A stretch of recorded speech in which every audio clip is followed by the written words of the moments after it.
Hoy nos sumergimos en algo un poco diferente. Tenemos delante un mosaico de noticias, un collage de lo que estaba hablando una comunidad tecnológica un día cualquiera, el 11 de febrero de 2026. Es una instantánea fascinante. Sí, hay de todo.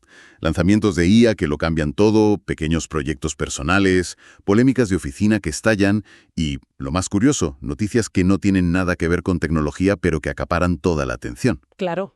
La idea es ver qué nos cuenta este día, en su conjunto, sobre el momento en el que vivimos. Claro, es que mirar los titulares uno por uno es como ver los ingredientes sueltos.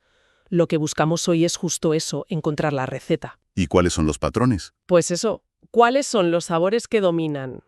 ¿Qué temas se repiten? Este caos de información en realidad es un espejo bastante fiel de nuestras obsesiones, de lo que nos ilusiona y de lo que nos da miedo en el mundo de la tecnología, especialmente con la IA. Pues si te parece, empezamos por el ingrediente principal, el que más se comentó ese día. Venga. La noticia con la puntuación más alta y con muchísima diferencia es el lanzamiento de Entire.io. Sí, esa fue la bomba del día. Detrás está el exdirector ejecutivo de GitHub, así que ya partía con cierta ventaja. Pero lo interesante no es solo quién lo lanza, sino qué es. ¿El qué? Exacto. Una plataforma para agentes de IA. O sea, no es otro chatbot. Es una infraestructura para que las IAs dejen de hablar y empiecen a actuar por su cuenta. Y eso que comentas es la clave. Estamos viendo una tendencia clarísima hacia lo que se podría llamar la agentificación de la IA. Agentificación. Sí. Llevamos años acostumbrados a IAs que son como enciclopedias, con las que charlas. Ahora el salto es a IAs que son como becarios incansables que hacen cosas. Me gusta la analogía. Piensa en un ejemplo mucho más lúdico, que salía ese mismo día. Un proyecto que ponía a agentes de IA a jugar al SimCity a través de una API. Ya no le pides que te describa la ciudad perfecta. Le dices, constrúyela. Exacto. Le das las herramientas y le dices, constrúyela y gestiónala. Suena impresionante, casi a ciencia ficción. Pero una pregunta, ¿no llevamos oyendo hablar de agentes desde hace años? Recuerdo ese concepto flotando.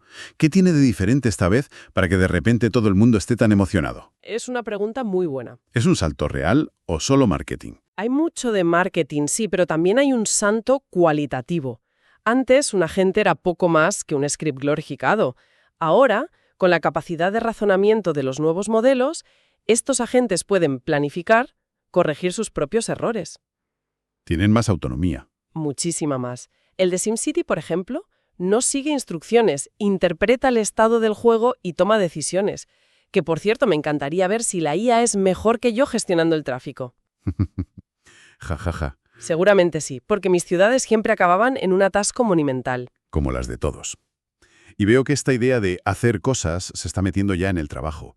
Por ejemplo, en las fuentes aparece Robot, que se vende como un compañero de trabajo de IA que convierte todo tu trabajo en un grafo de conocimiento. Eso es. Y también LibreDocs, una especie de cuaderno para análisis de datos que se define como nativo de IA. Exacto. Y has mencionado un término clave, grafo de conocimiento. Suena jerga, pero la idea es muy potente. A ver, explícamela. Pues en lugar de tener la información en carpetas y documentos sueltos, un grafo de conocimiento crea un mapa de cómo se conectan todas tus ideas, proyectos, reuniones. Es como construir un cerebro digital de tu trabajo. Ah, vale. Donde la IA no solo busca un archivo, sino que entiende la relación entre el informe del mes pasado y el correo que acabas de recibir. La IA ya no está en una ventanita de chat, está tejiendo las conexiones por debajo. Entendido. Es un cambio de paradigma total. Y mientras surgen estas herramientas, los gigantes no se duermen. Veo que se anuncia el lanzamiento de GLM-5, otro gran modelo. Sí. Pero hay un detalle técnico, casi escondido, que me ha llamado mucho la atención. Un aviso que dice, GPT 5.3 Codex está siendo redirigido a GPT 5.2. Es fascinante que te hayas fijado en eso.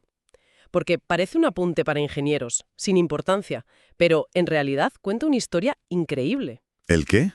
Nos está revelando la escala monstruosa a la que se está operando. La infraestructura es tan gigantesca que algo tan interno como gestionar qué versión responde a una petición se convierte en un problema visible para los usuarios. Ostras, claro. Vamos, es una señal de que el sistema ha crecido tanto que se le empiezan a ver las costuras. Es una buena observación.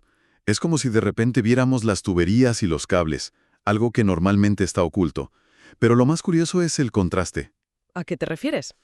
El mismo día que hablamos de esta complejidad casi inabarcable, uno de los enlaces más populares es un libro del MIT Press, The Little Learner, A Straight Line to Deep Learning. Y ese es el punto que cierra el círculo de esta primera parte. Tienes, por un lado, una tecnología que avanza a una velocidad de vértigo, con una complejidad que se nos escapa, y por otro, La necesidad de volver a lo básico. exacto, a los fundamentos. Es una paradoja muy reveladora. El sector corre en dos direcciones a la vez, hacia una complejidad de ciencia ficción y de vuelta al parvulario de la IA para asegurarse de que la gente entienda los principios. Es la señal de que avanza más rápido que nuestra capacidad para entenderla. Para mí es la señal más clara. Pero claro, toda esta tecnología no se crea en el vacío. Está hecha por personas. Y en cuanto metes el factor humano, la cosa siempre se complica, ¿verdad? Siempre. Y ese día, el 11 de febrero, el drama humano tuvo un gran protagonista: OpenAI. Desde luego. La noticia que salta es que un ejecutivo de la compañía, que al parecer se oponía a desarrollar un modo adulto para el chatbot, es despedido. Pero la razón oficial no es esa. No, la razón oficial es una acusación de discriminación sexual. Es que en esa noticia lo tienes todo. Es el pack completo del drama tecnológico. El debate ético, las luchas de poder. Y los tracos sucios de la cultura empresarial que acaban saliendo a la luz. Es una historia muy turbia. ¿Qué nos dice sobre OpenAI que un debate ético acabe con un despido por un motivo completamente diferente? Pues que hay tensiones mucho más profundas ahí dentro. Totalmente. Y la imagen se vuelve aún más nítida si la conectamos con otra noticia del mismo día. ¿Cuál? Un artículo de opinión muy comentado titulado «Dejé mi trabajo en OpenAI». El autor o autora habla de la presión interna, del conflicto entre la misión original, casi utópica, y la realidad de tener que monetizar el producto. Ah, y menciona la introducción de anuncios en ChatGPT. Exacto. Si juntas las dos piezas, el despido y la carta de dimisión, tienes el retrato de una organización bajo una presión brutal, intentando equilibrar la ética, la seguridad y, sencillamente, la necesidad de ganar dinero. Y en medio de este debate tan terrenal sobre despidos y anuncios, aparece un artículo con un título que parece sacado de una novela de terror: El vampiro de la IA. Tuvo muchísimos votos. Sí, la gente conectó con esa metáfora. Se presenta como la reflexión filosófica que le hacía falta a tanto optimismo tecnológico. Es que es un título potentísimo, porque la metáfora del vampiro funciona a muchos niveles. ¿A qué se refiere exactamente? A los recursos, quizás. Puede ser el coste energético, la cantidad absurda de electricidad y agua que consumen los centros de datos. O puede ser un vampiro creativo que chupa el arte y los textos de Internet. O directamente los puestos de trabajo. O la interpretación más directa, el vampiro económico que viene a llevarse los puestos de trabajo. El artículo no se decanta, pero la fuerza de la imagen es que condensa todos esos miedos en dos palabras. Es verdad, da que pensar. Y para rematar esta sección sobre el factor humano, hay una noticia que a primera vista no pega nada. A ver. El título es: No te disculpes por responder tarde a mi correo. No habla de IA, ni de OpenAI, ni de vampiros. Pero encaja a la perfección si lo piensas. Ah, sí. Es la otra cara de la moneda. Toda esta tecnología ha creado una cultura de la inmediatez, una expectativa de que todos estemos disponibles 24/7, como si fuéramos servidores. Cierto. En un mundo donde la IA puede generar respuestas al instante, este artículo es una especie de berrinche, de pequeña rebelión humana. Es un manifiesto que dice, oye, que no somos máquinas. Necesitamos nuestro tiempo. Exacto, para pensar, para vivir. Es el contrapunto necesario que reclama un ritmo más sostenible, más humano, en medio de esta aceleración. Y hablando de cosas que nos recuerdan que no somos máquinas, a veces la noticia que más nos impacta no tiene nada que ver con el código, sino con el mundo real de una forma muy contundente.